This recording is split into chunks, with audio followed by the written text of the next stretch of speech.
Alrighty, so welcome to Big Bean Scottish Fitness, Farm, Prepping and Wildlife, and Thoughtful Things of the Day. So this morning, I was watching one of my favorite channels, and they were talking about, of course, some of the local events, and that merchant ship hitting the bridge obviously is going to be on everybody's radar and conversations and that, because there's a lot of things to talk about, and I haven't really had a lot of time to deep dive in it. All I've been seeing is some videos that have been put out showing the event happening, and then there's some theories out there, but I haven't really had a chance to do any research on it, so I'm not going to make an opinion on it. But they had brought up something that was false, and they said, well, the CEO of the company that owns that merchant ship was Mitch McConnell's sister-in-law. And first of all, I was thinking, okay, so what does that mean? It's like to say, well, John lifts weights. Okay, and that's kind of redundant. So I don't know what that would have meant, but I figured, well, let me spend 30 seconds and see if this is actually the case. Maybe there's more information. And within 30 seconds, I went to 3 different news sources, pretty much saying it was false. That now she had died, I guess, back in February, suspiciously, I guess. I mean, drowned in a car or whatever. But she didn't own that company. She owned a different company. So here's what happened. Somebody heard, she died suspiciously and she owned a shipping company. And then they put out that she owned this shipping company. And, who knows who started it, but it popped up on Instagram and it popped up on TikTok. And other people took it as verbatim. They didn't do any of their own research. I seen one on, TikTok, the guy sitting there, in a thoughtful pose, pointing to the fact that she owned the shipping company, and she didn't. So I looked at comments, and I would say about 1 out of 10 people commented actually had done some research and said, nope, this is not true. But I'm wondering how many people repeated that same misinformation because they didn't do their due diligence. So, my thought is, anytime you see something, whether it be on X or TikTok or YouTube or Facebook or whatever,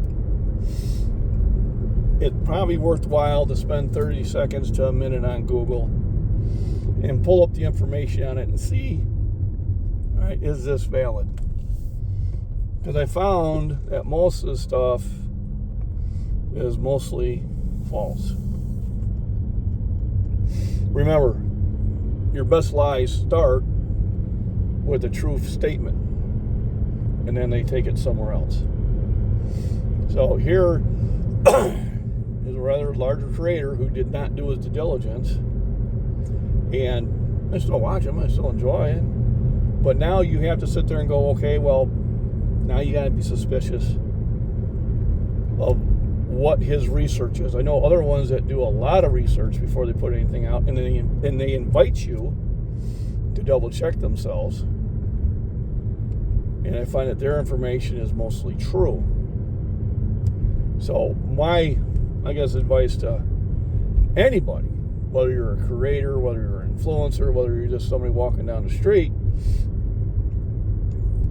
before you regurgitate something you see, it's probably a good idea to verify what you're saying. Because for me, integrity is an extremely, extremely important thing. And once you lose the integrity,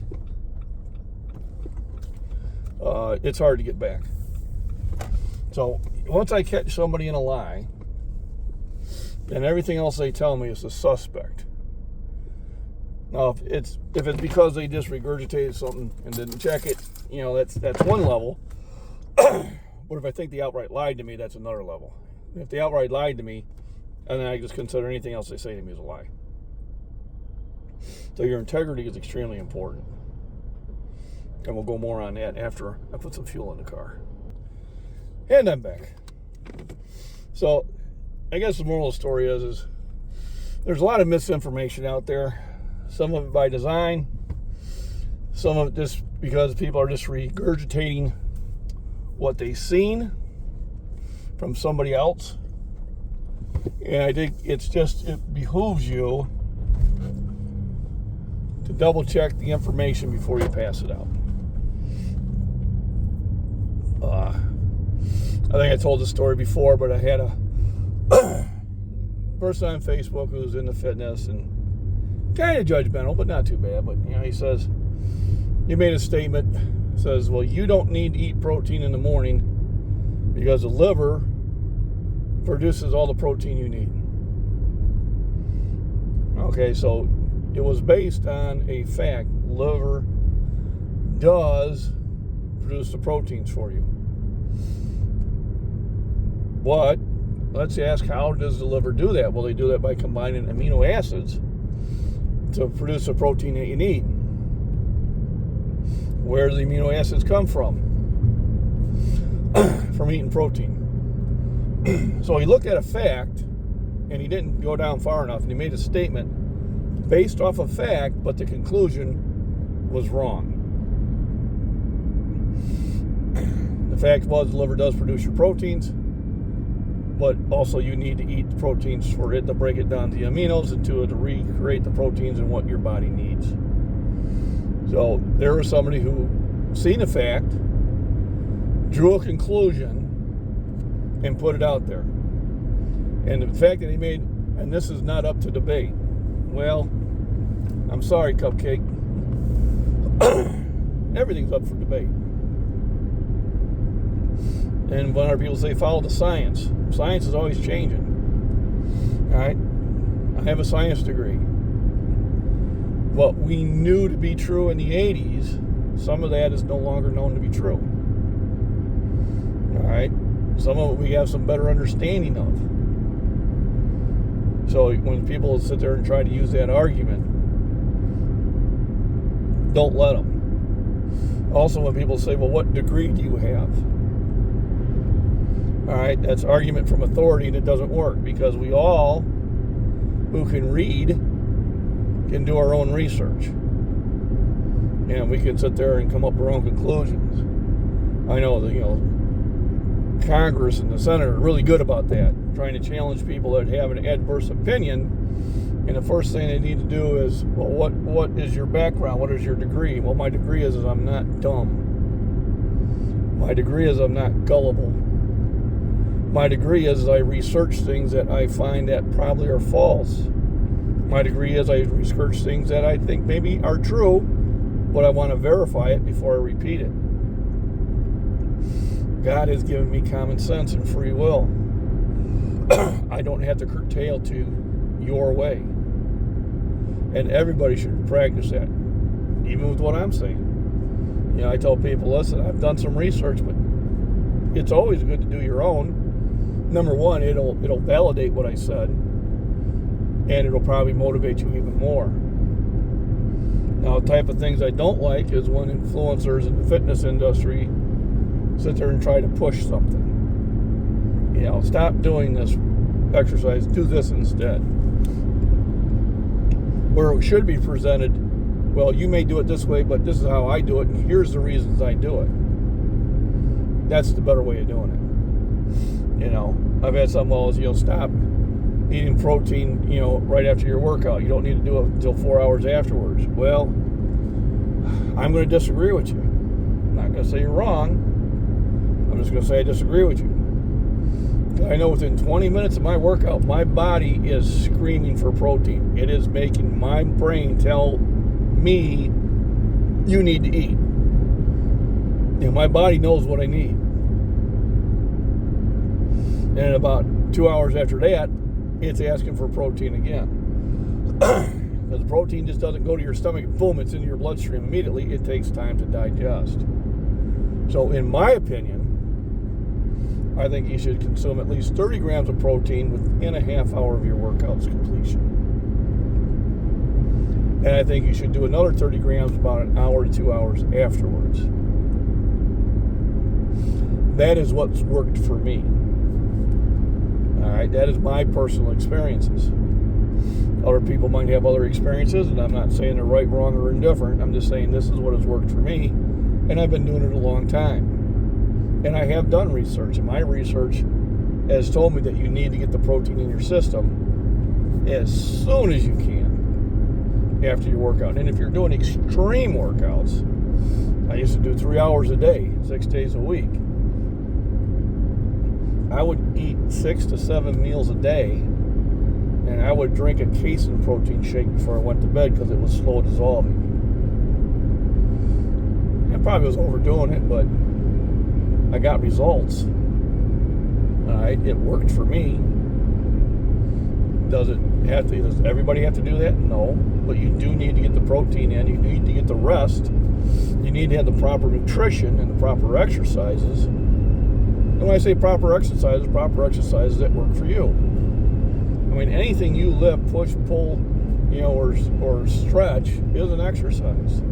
It's going to work muscles. Now, form is important because bad form tends to lead to injuries, tends to lead to bad posture. So when I see people rocking on the curls like that, my advice is lower the weight, do more of a proper form. Doesn't mean they have to, but when you're rocking them, well, now you're bringing your shoulder and your back into it. So you're not isolating the bicep. And a curl really is to isolate the bicep. And there's a lot of wrist involved too. But I don't tell them what they're doing is wrong. I'm just telling you there might be a better way of doing it. And if they do it, great. If they don't do it, great. It doesn't matter. But you will get more out of an exercise with clean, proper form than you will with bad form. Like with my squats. I'm still trying to get to that point of depth that I'll be happy with. I'm much better than when I was at, because before I was doing possibly a 3/4 squat. So I was getting 3/4 of the value out of it. And I said, what I did is I took weight off, and I'm working to get deeper. And once I get to the depth that I'm comfortable with, and I think is good in an event, then I'll start adding weight. And the reason I do the videos is so I can critique and have others help me critique. I got Christopher now who's going to be my online coach for squats, and he does a lot of squats, so I definitely am paying attention to what he's saying, and I'm going to implement some of the suggestions that he's given me because he's very successful at it. So it'd be silly for me not to. To get better at something, you'll get better by challenging yourself with somebody who's better at it than you are. And then try to rise to their level. When I started playing ping pong, I got better because I was playing people that could beat me. And then after a month or 2 or 3 months, they weren't beating me anymore. And then I looked for the next level. And after 2 or 3 months, they couldn't beat me anymore. And then within a year, I was a champion for Campbell. I was really good at it. Now, I haven't played it like that since then, so no, I'm not, I don't have the vision I used to have. I can play a decent game. And if I decided to work on it again, I know I'd get better. Same with darts. I used to play darts in the bars for money. And I had a guy who was really good at it. Steve was really good at darts. And he taught me the stance, and he taught me how to throw, and he taught me positioning. And we would practice for hours at his house before we went to the bar. And we'd do that every weekend. And I made some good money. Did I make millions of dollars? No. But I probably made $5,000 to $6,000 a year playing darts. Because I played people who were better than me and learned from them. Didn't make excuses when I lost. I just said, okay, what do I need to do to get better? practice is one of them. And listen to those who are the experts in the field. So I got so strong on bench. I listened to a lot of people who are the experts in the field. I mean, I was talking there at that event to Dan Bell. I mean, he is the elite. I mean, he's right up there with, Brian Shaw and Eddie Hall. When you talk about being the best in the business, that's who he is. So, absolutely, I pay attention to him. Because he knows what he's doing, because he doesn't. And he doesn't, speak any BS in that. It's the basics that do it. Get in the gym and lift. Get your nutrition. Get your rest. Don't make excuses. And when you do fall behind a little bit, just pick yourself back up and reset. And that's in the past. Don't worry about it. All right, you missed 3 days. All right, don't dwell on it. Thinking, oh man, I'm terrible. I missed 3 days. Go to the gym. And it's your first day again, and keep at it. And that's where you'll build success. When you look at stuff and you look at influencers and you look at people leave comments, take comments with a grain of salt. 90% of the people are going to be encouraging to you. Maybe 10% of them will offer you some advice. Maybe 50% of the advice will be helpful. And the ones that leave the stupid comments and the trolls and that, block them and move on by. After a while, they'll find themselves a very lonely person. Especially on Instagram, because once they're blocked, they're blocked. Don't let some insecure person try to pull you down to their level. Be secure with yourself at the level you're at. Make a plan to either stay at that level or increase it. Nothing wrong with staying fit. Nothing wrong with staying at the level you're at. It's better than decreasing your level. And remember, once you get in the gym, you're going to lift. Once you pick up those weights, you're going to do something with them. You just got to get out of the house like I just did. It was time, took my shower. All right, already had my breakfast. Gassed up, and now I'm on my way to the gym. And that's how it happens. It doesn't happen sitting on the couch thinking about it. It happens by actually getting up, going to that place, getting your exercise in. And after you do that for a couple months, and you'll look yourself in the mirror for the first time in a while, and you'll say, hey, kind of like what I'm saying. When you're sleeping and I grab my forearm and I can't get my hand around my forearm, I kind of like that. When I can't get my hand around my bicep, I kind of like that. It means I'm doing things right. And when I take time off, I notice it when it gets smaller, when it starts to decrease in size, and that motivates me to say, all right, I got to get back and get in there. I got to get it done. It's not ego. It's self-esteem. It's pride in yourself. Not a movie star. I've never. But I am happy with my life such as it is. And I try to make plans to move to the next level, or at least maintain. So, check your facts. All right? When you see somebody put out a thoughtful and well-informed video out there, make sure they're basing it on facts and not basing it on misinformation that's already been spread out there. Because if you do look on that story, you'll see it keep popping up that Mitch McConnell's sister-in-law owned that shipping company that took the bridge down. And that is false. And it took me 30 seconds to find that information. So for people just to repeat that, you're just being lazy. You really are. And you're doing yourself and your subscribers a disservice. Not say that I'm 100% of the time, but I strive to be. I seen you. I seen that car coming. I said, I better slow down.